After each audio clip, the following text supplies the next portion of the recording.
Puntahan natin ang Tacloban. Ilang mga bahay, paaralan at kalsada na wasak sa magnitude 5.8 na lindol sa Southern Leyte.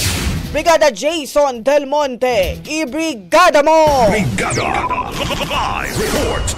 Nasirang ilang kabahayan at kalsada sa bayan ng San Francisco, Southern Leyte matapos itong yunigin ng 5.8 magnitude na lindol kaninang alas 7:39 ng umaga. Ilan sa mga barangay na may nasirang kabahayan ay ang Barangay Punta at Barangay Marayag, samantalang nagkabitag-bitag naman ang kalsada sa Barangay Santa Paz Norte. Sa eksklusibong panayam ng Brigada News FM Tacloban, Ernel Mantilla Anacop, residente ng Barangay Maraya, inilarawan nito kung gaano kalakas ang pagyanig ng lupa habang nasa loob siya ng kanilang bahay.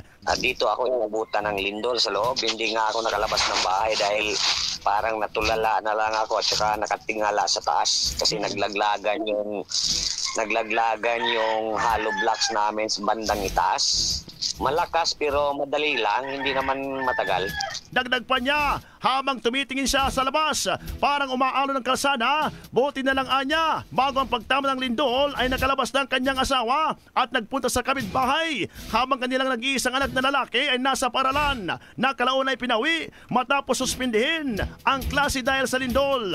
Samantala, sa Barangay Amaga, Barangay Himayangan at iba pang kalsada sa bayan ng Liloan ay hindi pa rin madaanan ng mga sasakyan dahil sa pagkabitag-bitag ng kalsada at ang Liloan Bridge naman ay isang linya lang muna madaanan matapos masira ang ilang bahagi. Sa ngayon, nagpapatuloy pa rin ang ginagawang assessment ng Office of Civil Defense at iba pang kawani ng gobyerno sa danyos na dulot ng naturang lindol.